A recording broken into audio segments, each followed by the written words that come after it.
So what does the Bible have to say about anger and rage? Anger, as you guys all know, can cause a lot of damage in our relationships. If you were to take a plate and throw it on the ground, saying sorry is not going to repair the damage. That plate is still broken. And even if you try to piece it back together, it'll be nowhere near the perfect plate that it used to be. And so, like a broken plate, our relationships can be shattered by our anger, whether it be verbal or mental or even physical. And even when we say sorry and even when we ask for forgiveness and receive it, the effects of our anger will often remain afterward. And so this is such a relevant topic because we have either been on the receiving end of anger or we have hurt others with our anger. But with that said, let's talk about it. And in Matthew chapter 5, Jesus gives us the Sermon on the Mount, which is pretty much a template on how we are to live in this world. And so when we are obedient to the teachings found in the Sermon on the Mount, our lives are going to be drastically different from everyone else's because we're going to be living according to God's standards and God's values and not the world's. And so check out what Jesus said about anger in this chapter. You have heard that it was said to the people long ago, "You shall not murder, and anyone who murders will be subject to judgment. But I tell you that anyone who is angry with a brother or sister will be subject to judgment." Again, anyone who says to a brother or sister, "Raka," is answerable to the court, and anyone who says "you fool" will be in danger of the fire of hell. If there's anything that you remember from this video, I want you guys to write this down right now wherever you are, and it is this: you can't be right with God when you are wrong with others. And what Jesus does in this passage is he does a callback to the Old Testament, specifically to the sixth commandment, which is "you shall not murder," which is pretty clear, right? Jesus is saying don't go out and take someone else's life. But what he does here is he goes a bit deeper. He elaborates on it a bit more. And what Jesus is teaching in this passage is that all murder starts within the heart. Murder doesn't start when we take a knife and we stab someone, but it starts when we have hatred in our hearts. It's when we insult others, and it starts when we call people names. And so anger is the root cause of all violence and hatred and murder. And so what this reveals is that everything that we do externally begins internally, and that we need to take the sin of anger seriously just as we would with the sin of murder.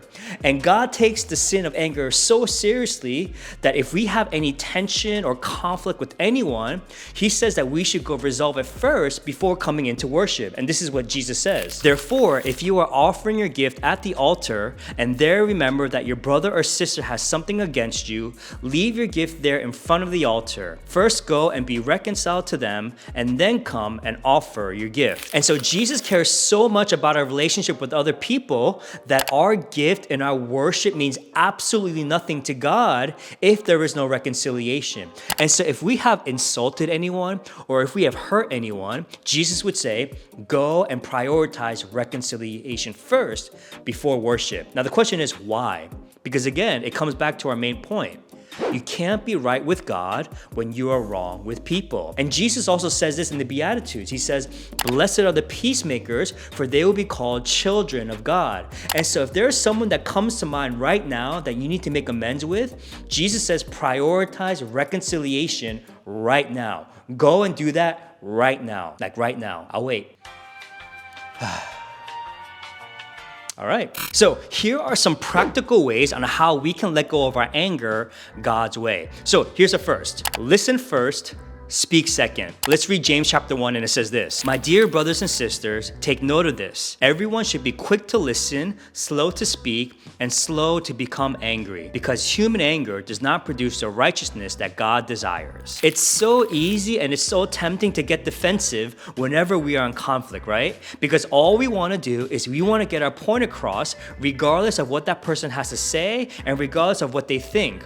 And so what we tend to do is we speak first and we listen last. Or maybe for some of us, we don't listen at all. But what James says is we honor God and we honor the other person when we listen first and speak last. And I know that's really hard to do, but one of the ways that we can diffuse our anger or any tension or conflict that we have is when we prioritize listening first and speaking second. So here's the next one, and it is speak gently. Proverbs 15:1 says this: "A gentle answer turns away wrath, but a harsh word stirs up anger." Now, if you think about it, The tongue is a small part of the body, but it can cause so much damage. And in the New Testament, in the book of James, James tells us that a great forest fire is set on fire by a small spark. And then he says that a large and a huge ship is steered and directed by a small rudder. And in the same way, the Bible tells us that the tongue has a power of life and death, which means that our words could either be healing or it could be hurtful. And so how our words affect others is really up to us. And I know it's not easy to resolve any conflict, especially when you're in the heat of the moment. But words that are filled with anger and rage will only escalate the conflict even more. And so what we need to do is we need to ask God to fill our hearts with gentleness so that it can flow from our hearts and out of our mouths, because soft and gentle words can diffuse any tense argument or conflict that we will have. Anger is a sin that we're gonna have to work on for the rest of our lives. And we're always gonna fall short of God's standard in this area. And let me just say this. God has every right to punish us because of our behavior. God has every right to condemn us because of our anger. If there's anyone that could judge us because of our anger, it is God, because He is a perfect God. He is a God who is holy. But God is also a patient God. And I love this verse in Psalm 145, and it says this: "The Lord is gracious and compassionate, slow to anger, and rich in love." And so I want to be extremely clear here.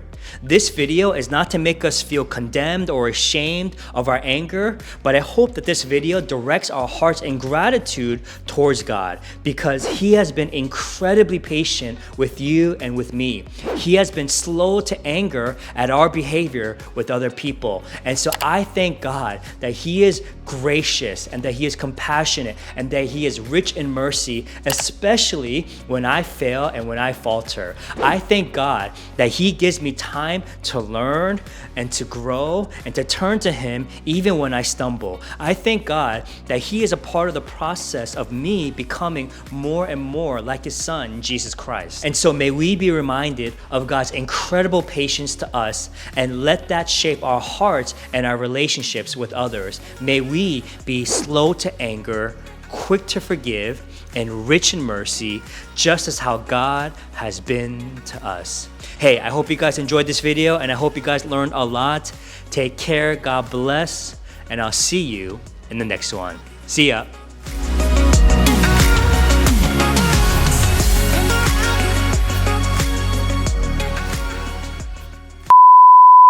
Welcome to the best part of the video. And so here is the corny joke of the day.